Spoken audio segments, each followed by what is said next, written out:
आम्ही सारे खवय्ये. आणि लेखा आलेली आहे आणि लेखाला विचारायचंय की ती काय आपल्याला शिकवणार आहे. तर खाण्याचं शिकवणार आहे ना. हो, डान्स आपण नंतर करू. नंतर सेलिब्रेशन सगळं नीट झालं, सगळे पदार्थ उत्तम झाले की मग हा ओके. काय तयारी आहे आज आपण आता फणसाची रसमलाई करणार आहोत.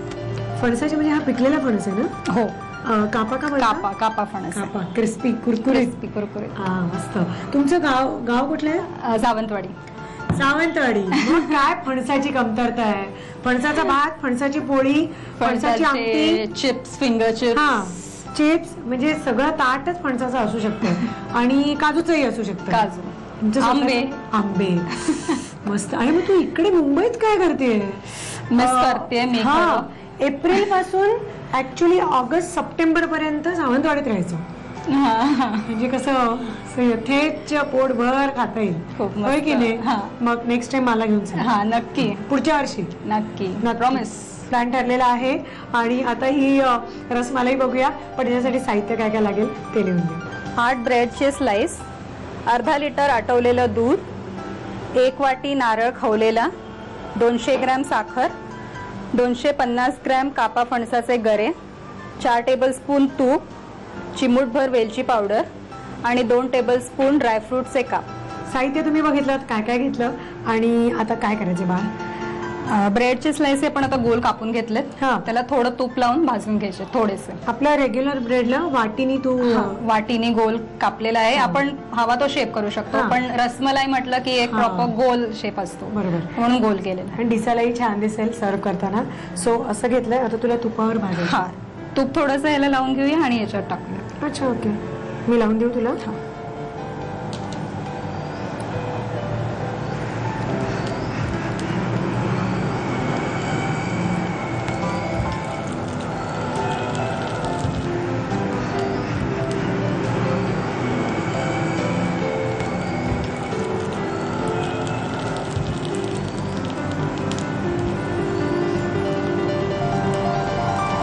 वर पण थोडंसं लावूया आपण.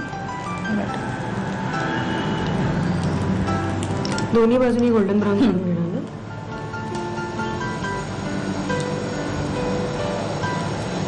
ठीक आहे. ही पण रेसिपी तू शोधलीस का आईने दिली. ही मी आईकडनं शिकलेली आहे. मला वाटतं तुमच्याकडे येत पण असतील ना ग गावचे फणस. हो, येतात ना. हा, मग तेव्हा मग ते एवढे येतात ते आंबे फणस वगैरे की ऍक्च्युली मग त्याचं काय काय करायचा खरंच प्रश्नच असतो. पण फणस एक असं फळ आहे ना की अख्ख्या फणसाचा वापर होतो. आपण आता बिया म्हटलं की ते उकडून आपण त्याची भाजी करून खाऊ शकतो, असेच उकडून सुद्धा खाऊ शकतो, भाजून खाऊ शकतो. आणि गरे आपण त्याची पोळी करतो आणि त्याचं पीठही मिळतं ना. हा, पीठही मिळतं. गऱ्यांचं पीठ मिळतं म्हणजे आठळ्या ज्या आहेत ना फणसाच्या, तर किंवा कच्चे गरे तसेच वाळवून त्याचं पीठ केलं जातं.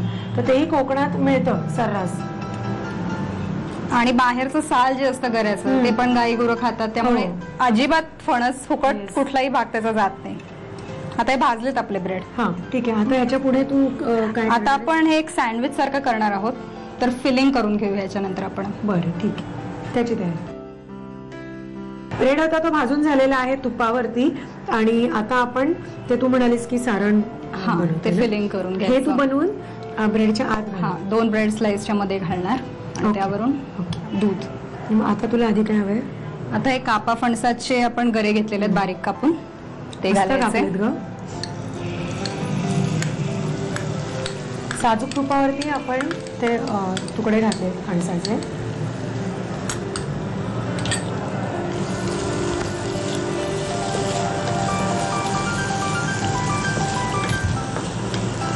त्यात आपण नारळ घालूया.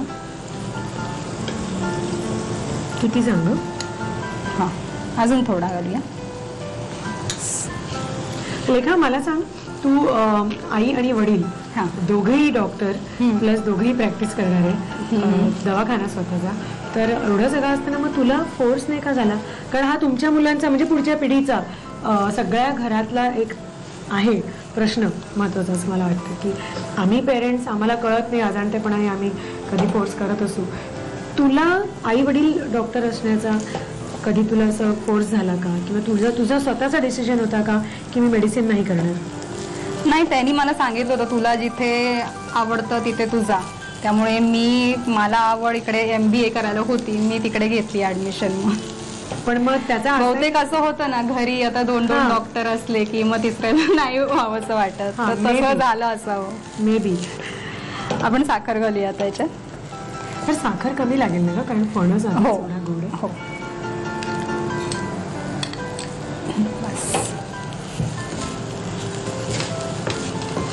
हा हा, मस्त लागेल. हे थंड करून खायचं ना? चिमूटभर एक वेलची पावडर पण घाली आपण. ते काय लगेचच होईल नाही का?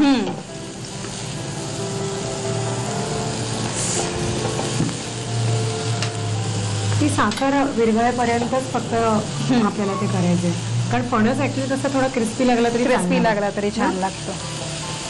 कारण फणस पण विरघळतो लगेचच, त्याच्यामुळे हे काळजी घेऊन सारण करा. अति ते करत बसू नका, त्याचं ते चिवट होईल.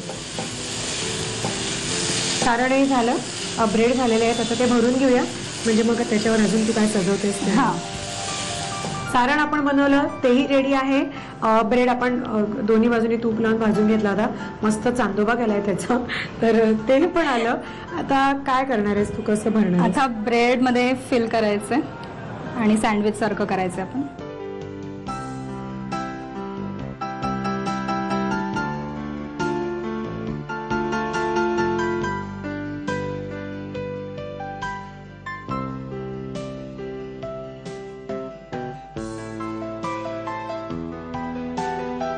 थोडंसं दाबून घेऊया आपण, म्हणजे बसेल ते त्याच्यावर. ओके. आता मी पूर्ण सील केलेलं नाहीये, पण जर करायचं असेल तर थोडं पीठ आणि पाणी आपण कडेला लावलं तर ते पूर्ण बंद होऊ शकतं. ओके. आणि ते नसेल करायचं आणि तरीही पूर्ण एकदम चिटकायला हवं असेल तर आपल्याला मग गऱ्याचं वाटून घ्यायला लागेल. पण मग जे दाताखाली गऱ्याचं ती जी मजा आहे ते ती नाही राहणार. नाही, पण असंही छान आहे, असं छान लागतं, म्हणूनच ते कापून केलेलं आहे. हे सारणच मस्त आहे. हे इतरही तुम्हाला कितीतरी गोष्टींमध्ये वापरता येईल नाही का?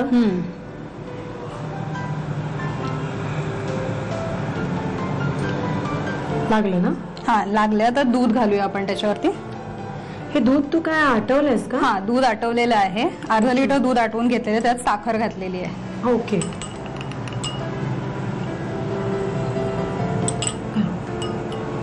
म्हणजे ते आपण मस्त शाही तुकडाला कसं वरती करतो. पण आता हे तू फ्रीज मध्ये ठेवशील ना? फ्रीज मध्ये ठेवणार. आणि फ्रीज मध्ये किती वेळ? फ्रीज मध्ये अर्धा एक तास. हो. गार झालं की मस्त लागेल ते. आणि हे आता वरनं तू ड्रायफ्रुट्स घालणार. आता ते असं वाटलं असेल पसरतंय, तरी ते नंतर ब्रेड आहे तो, त्यामुळे ब्रेड ते सगळं ऍब्झॉर्ब करणार, शोषून घेणार आहे. तू मिक्स ड्रायफ्रुट्स घेतले? मिक्स ड्रायफ्रूट, खारीक आहे, काजू, बदाम, मनुका आहे, सगळंच आहे. मिक्स ड्रायफ्रुट्सचा चुरा. हा, मस्त दिसतंय ग. रेडी झाले. हे काय सजावट जेवढी करू तेवढी कमी आहे. तर आपली फणसाची रसमलाई रेडी. पण थोडा पेशन्स ठेवायला लागेल ना. हा, फ्रीज मध्ये पण ठेवायचे ना? ओके. आता साहित्य कृती घ्या, मग आम्ही फ्रीज मध्ये ठेवू आणि मग ते शांतपणे खाऊ. साहित्य कृती. फणसाची रसमलाई बनवण्यासाठी लागणारं साहित्य: ब्रेडचे स्लाइस, अर्धा लिटर आटवलेलं दूध, 1 वाटी ओलं खोबरं, 200 ग्राम साखर, 250 ग्राम कापा फणसाच्या गऱ्यांचे तुकडे, 4 चमचे तूप, वेलची पूड आणि 2 चमचे सुका मेवा. कृती: प्रथम ब्रेडचे स्लाइस गोल आकारात कापून घ्यावेत. ब्रेडच्या तुकड्यांना तूप लावून ते पॅन मध्ये खरपूस भाजून घ्यावेत. कढईमध्ये साजूक तूप गरम करून त्यामध्ये कापा फणसाचे तुकडे, ओलं खोबरं, साखर आणि वेलची पूड घालून सारण वाफवून घ्यावं. ब्रेडच्या 2 तुकड्यांमध्ये फणसाचं सारण भरावं. त्यावर आटीव दूध आणि सुकामेवा घालून रसमलाई थंडगार सर्व्ह करावी. आम्ही